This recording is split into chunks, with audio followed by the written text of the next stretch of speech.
Authentic is sponsored in whole by Voice of Prophecy.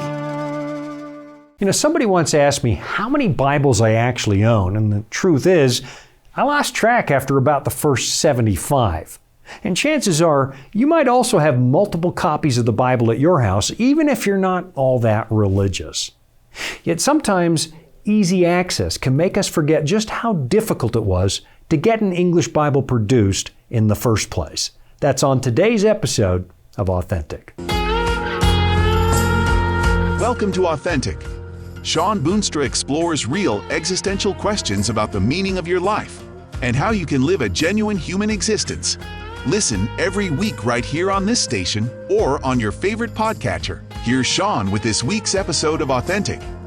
My barbarian ancestors started to adopt the Christian faith right around the time of Charlemagne, which makes good sense because, Charlemagne and the Franks kind of thought of themselves as the military force of the Bishop of Rome. They kept themselves busy pushing their way northward in order to annex new territories, but at the same time, they wanted to bring those hopeless Germanic heathens into the fold of the church. It's a deeply fascinating story, and wouldn't you know it, my own tribe was one of the more stubborn holdouts. In time, we did become Christian, and when we did, we came into a situation where the scriptures were not available in the common tongue of the people. The official organized church was deathly afraid that if uneducated people like us read the Bible for themselves, they might, through their ignorance, become heretics and break away from the establishment. So they figured that translating the Bible into a vulgar language was frankly dangerous. Now, when you see the word vulgar used in an academic sense, it's not talking about rude behavior or dirty jokes. The word simply means common. You and I use vulgar to describe crass behavior because once upon a time, the upper crust of society thought that rude behavior was something you could expect from the commoners, the lower classes. Unrefined language was thought of as common or vulgar, and over time we started using the word vulgar to describe naughty words. But originally, it just meant common, which is why Jerome's 4th century Latin translation of the Bible is called the Latin Vulgate. It was a Bible translated into the common language of the Roman Empire, which of course was Latin. Naturally, Jerome has been rightly praised for his achievement, but as the church moved forward into the medieval period, it developed a fear of letting everybody just read the scriptures for themselves. It was far better, they thought, for church-appointed experts to handle the matter of biblical interpretation. That way, you could control the religious impulses of fanatics. The problem with that approach, of course, was the fact that the magisterium, the teaching authority of the church, became incredibly insular, without external checks and balances to keep it honest about what the Bible said. By the time you get to Wycliffe's day, the church was already notorious for its noticeable theological problems, and unfortunately, the atrocious behavior of the clergy. When Martin Luther made his famous pilgrimage to Rome, he expected to find a very high level of piety, but what he found was a lot of drunkenness and debauchery. When the earliest reformers like Wycliffe and Tyndale began to push back and started translating the Bible into English, the church blew a gasket. Wycliffe died before they could actually get their hands on him, but they declared him to be a heretic anyway. They dug up his body in 1428, burned it, and threw the ashes into the Thames River. After all, a man who made the Bible available to everybody must not be allowed to rest in the hallowed ground of a church cemetery. To the amusement of some historians, there's actually a chance they dug up the person next to Wycliffe by mistake, which immediately highlights the absurdity of thinking that the church had the ability to compromise your salvation by removing you from your grave. I mean, what if the guy they actually dug up was a good and faithful church member? Would he be lost now? In the famous words of Sebastian Castellio, an early reformer who preached about the importance of religious liberty, to kill a man is not to defend a doctrine, it is to kill a man. Of course, they didn't actually kill Wycliffe, but the principle still applies. Desecrating his body doesn't do a thing to change his status with God. Tyndale, of course, was less fortunate. They really did kill him by strangling him and then burning his body at the stake. It was a really high price to pay for personal convictions. Those who were there tell us that when Tyndale was a student, he one day told his teacher, "If God spare my life, ere many years I will cause a boy that driveth the plow should know more of the Scripture than thou dost."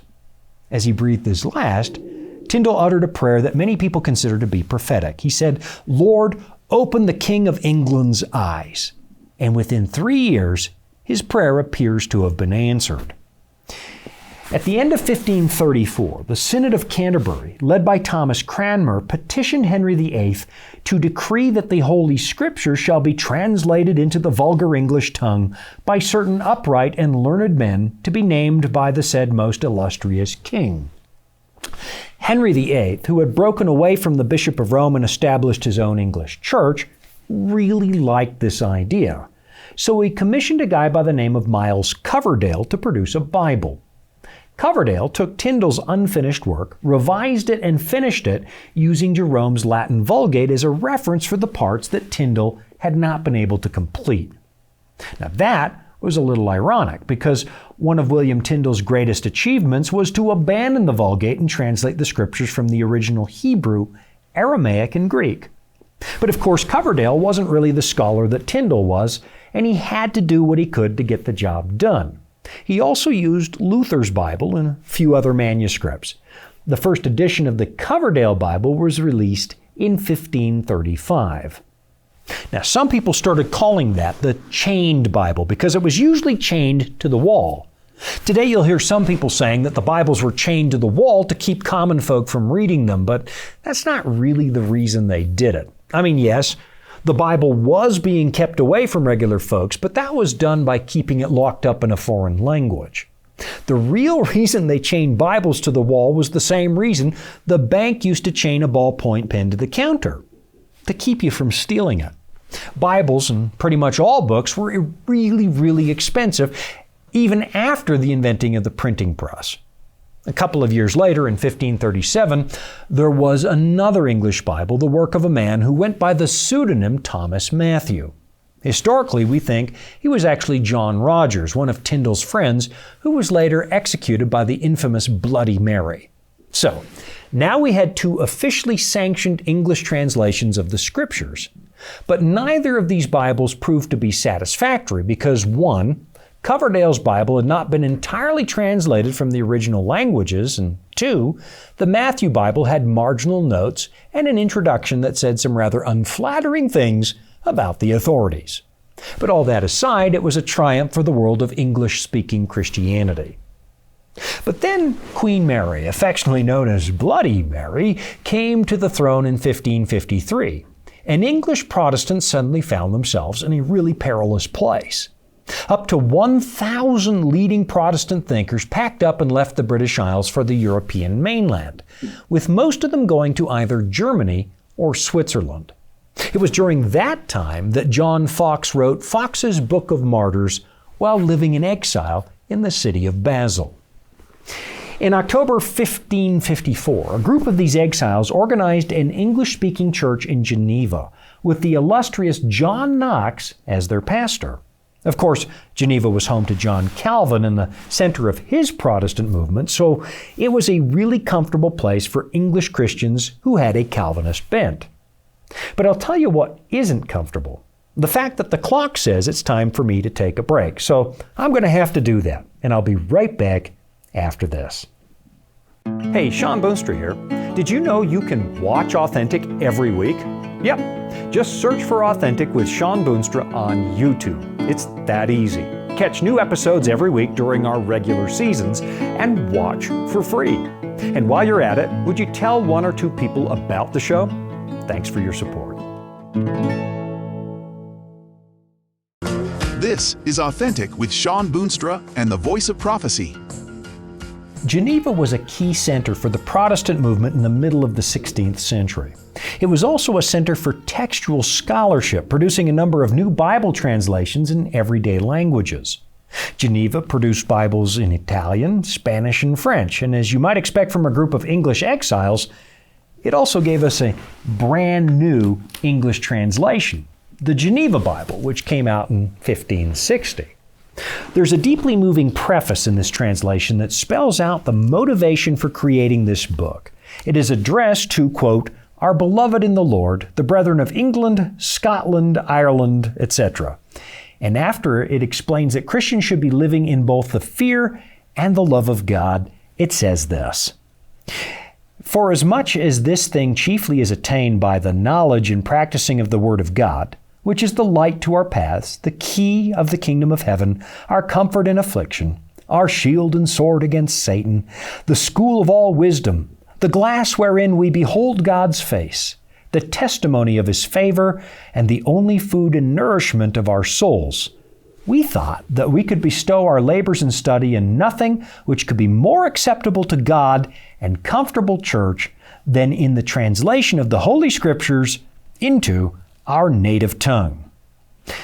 Today, Christians might read that and say, well, of course, because we've become so used to reading the Bible for ourselves. If you don't understand the historical context, that could be the introduction to any number of modern Bible translations. But again, you've got to remember that the people who wrote this were starting a revolution. They were willing to risk their lives to be sure that you and I have access to the Bible in a language that we actually understand. Prior to the 16th century, only the highly educated could actually read the Scriptures, because if you didn't know Latin or Hebrew or Greek, you were just out of luck. I guess it's like a lot of other things. Today, you and I take for granted that regular people should have a say when it comes to government, but in medieval Europe, that was hardly true. We easily forget that our God-given rights were not always available to us. And it's easy from the distance of nearly 500 years to lose sight of just how monumental an English translation of the Bible really was. The fact that it had to be published in exile is an important reminder that, historically speaking, our present liberties are an anomaly. And no matter how secure our freedoms seem to be right now at this moment, no matter how comfortable we've become, we are never more than one bad idea away from losing it all. In fact, one of the key themes you'll find in the pages of Bible prophecy is a prediction that the tide will eventually turn against intellectual and religious freedom.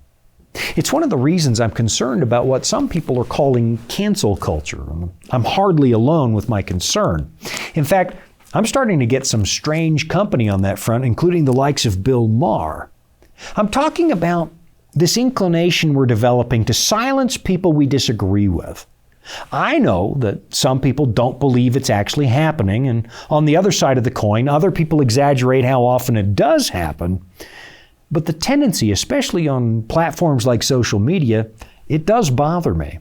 Of course, social media platforms are privately owned. They're not publicly owned forums, and the owners have every right to control the content. I don't believe for a moment that the government should intervene and force the owners to host people and ideas they don't happen to agree with, because that would also be a violation of liberty. But all that aside, I still find it concerning that so many people, instead of wrestling with ideas and evaluating them carefully, just want uncomfortable opinions to go away. That's actually been the way it has been for most of recorded history, and we'd be foolish to forget how rare our current freedom actually is. And I know allowing everybody to speak means that people with bad ideas also get to speak. But in a broken world, that's the price you have to pay for your freedom. I'm quite happy to endure the stupid corners of the internet if it means that I'm also free to express what I want to say. Before we start silencing people, we really need to ask ourselves how long it would be before someone would want to silence us or make our beliefs illegal. It's almost like a secular version of the magisterium that's growing today, where a handful of self-proclaimed intellectuals reserve the right to tell the rest of us what we're allowed to say or believe. And sadly, if that attitude ends up winning the day, I fear that a secular magisterium might prove to be even more unpleasant than a religious one, now that we've apparently abandoned the idea of all objective morality. But enough about that. It's a bit of a sidebar. Let's get back to one of the most important developments in the history of English-speaking Christianity, the publication of the Geneva Bible. One of the most notable features of this important translation is the fact that it doesn't list the names of the people who did the work. For the most part, we've had to do a little bit of detective work to figure out who did this. Of course, their forerunners were persecuted or even put to death for doing the same thing, and given Queen Mary's appetite for violence, the anonymity kind of makes sense.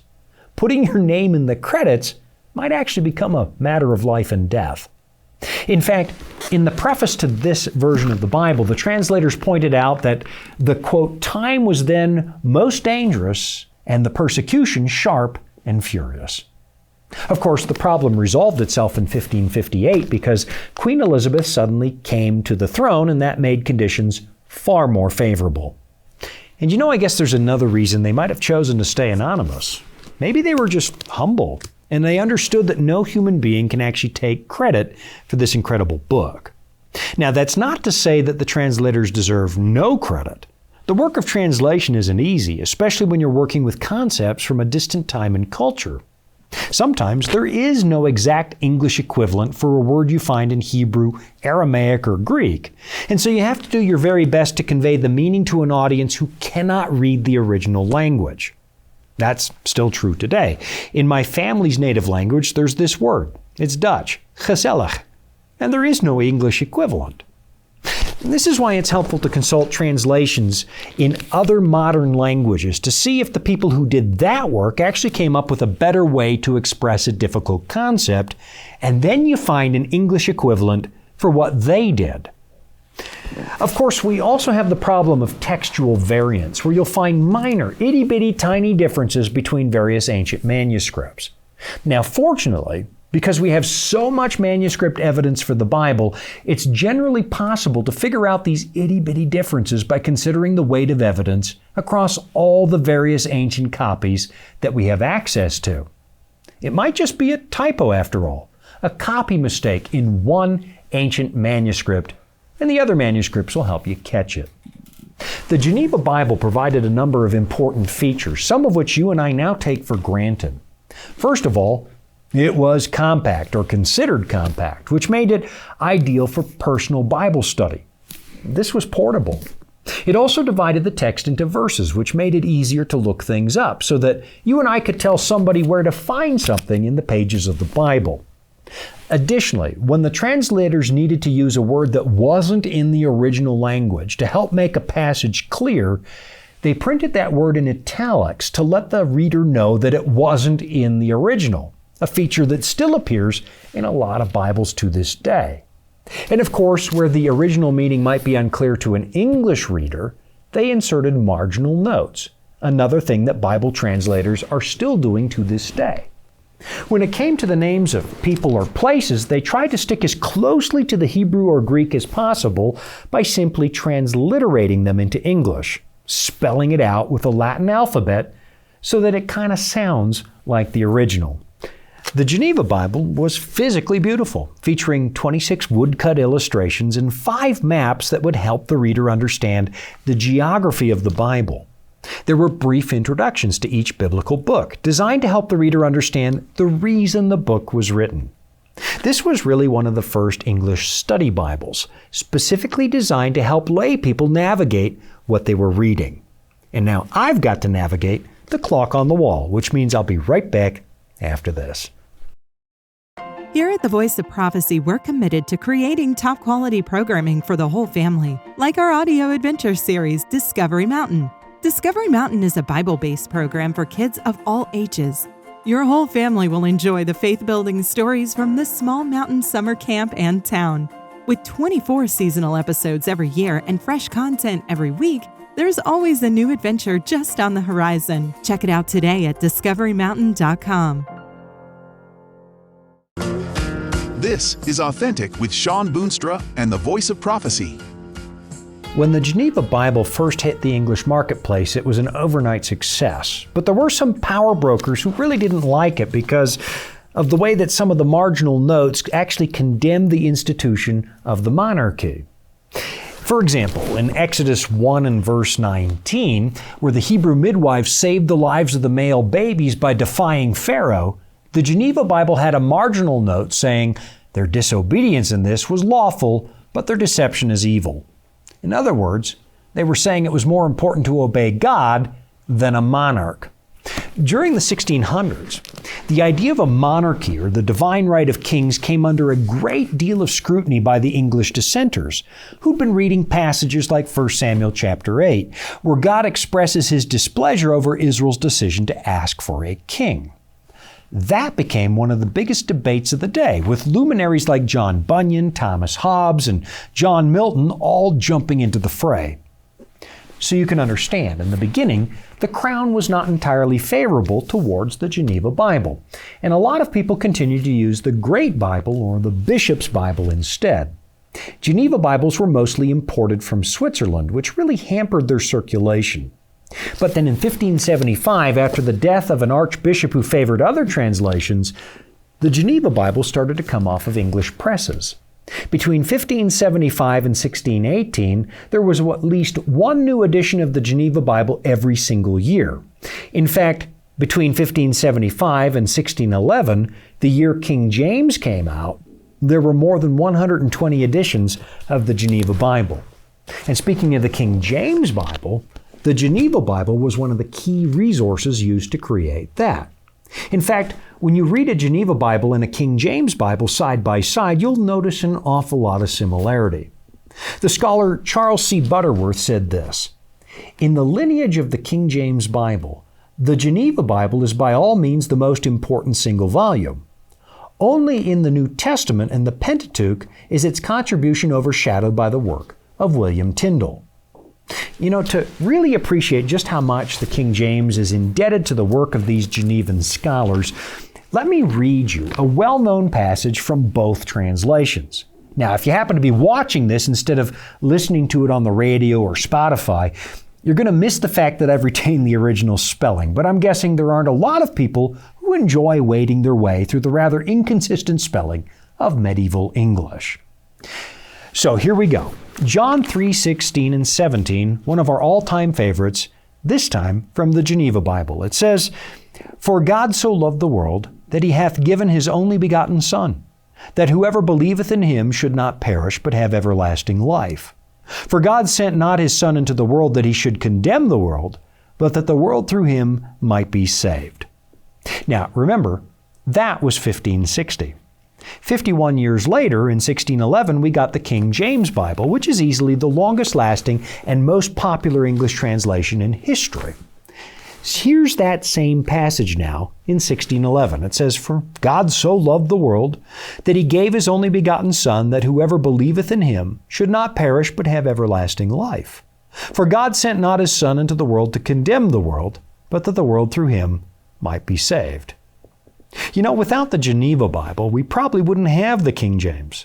Roughly 1 out of 5 passages in the King James was pretty much lifted out of the Geneva Bible, which is slightly more than the number of passages that were lifted from Tyndale's work. The Geneva Bible was so popular back in the day that the King James actually struggled to get a foothold in the hearts of the public. Initial sales were weak, and it didn't actually take off until King James himself banned the printing of the Geneva Bible. Even then, some of the translators who worked on the King James continued to preach from the Geneva Bible. That's how popular it was. You know, if it wasn't for the anti-monarchist marginal notes of the Geneva, we might not have gotten the King James. It was at a conference in 1604 that a Puritan suggested a new English translation, and some historians seem convinced, in addition to looking for something to unite a very polarized English public, it was the marginal notes that convinced James Stewart that a new Bible was a good idea. And here, in the United States of America, well, there's more than a passing chance that there was a copy of this Geneva Bible in the ill-fated Jamestown colony in 1607. And we know for sure there was a copy on the Mayflower when it arrived in Plymouth in 1620. The Puritans really liked this translation, and it was the favorite Bible of Christians living in both the Plymouth and Virginia colonies. I'll be right back after this. Retirement planning can be a stressful process, but it doesn't have to be. The friendly people at the Voice of Prophecy can walk you through the entire process and explain all of your options based on your specific needs. Whether you'd like to set up a trust for income or make a gift that will benefit your loved ones and change lives through the Voice of Prophecy, we're here to help. To learn more, call 1-800-348-5993. Welcome back. It's Authentic with Shawn Boonstra and the Voice of Prophecy. Of course, the question is, so what? Why does it matter that a bunch of exiles living in Geneva decided to translate the Bible into English? It's not like the English people didn't have access to other versions, because they did, ever since Henry VIII. And of course, hardly anybody still uses the Geneva Bible except for history buffs like me. So I spent half an hour talking about this. It's because it represents something really important: the astonishing preservation of the Scriptures. Somehow, with the collapse of the Western Roman Empire and the descent of Europe into the relative darkness of the medieval period, the Church itself lost sight of just how important the Bible is. Prior to the rise of the Church-State alliance that appeared in the wake of Constantine, the Christian Scriptures in particular were being copied and distributed very freely. One of the reasons we have so many ancient New Testament manuscripts is because the early church let anybody who wanted to make a copy. That also meant that there were a lot of copy mistakes because many copies were made very quickly, as opposed to the work of Hebrew scholars who were very, very, very careful to make sure that their Old Testament copies were unbelievably accurate. Even under those conditions, there were still copy mistakes. But with Christianity, that problem kind of blossomed. Of course, if you have thousands and thousands of copies, it's really not all that hard to figure out what the original said because the mistakes become obvious. But now, the real point is this. The earliest church wanted the Word of God to be freely and widely distributed. They wanted you to have it. But then came the marriage of church and state, where the issues of power and control tragically became more important than the spread of the gospel. Back in Jerome's day, the Bible was made available in Latin, and it made good sense. That was the language of Rome. It was actually liberated by translating it into Latin. But then that very same feature kept my ancestors from reading the book, even after they joined the church, because the church insisted it had to stay in Latin. But there was no way it could ever stay that way. Here's what it says in Proverbs 4:18, and you know I'm going to use the Geneva. But the way of the righteous shineth as the light, that shineth more and more unto the perfect day. In other words, no matter how dark you and I try to make things, no matter how big a mess we make of this Christian faith, God has promised that He will restore the light, and that light will continue to spread and grow until Jesus returns. The Bible was restored to God's people against all odds, and when I read the stories of these people risking everything for it, some might call it a coincidence, but I see the hand of God pulling us closer and closer to the perfect consummation of history. Thanks for joining me today. I'm Shawn Boonstra, and this has been Authentic. You've been listening to Authentic, sponsored by Voice of Prophecy. Remember, you can listen every week right here at the same time. And thank you. Authentic is funded by listeners just like you. You can support at voiceofprophecy.com. That's also where you can find all the episodes you missed, or where you can listen again. That's voiceofprophecy.com.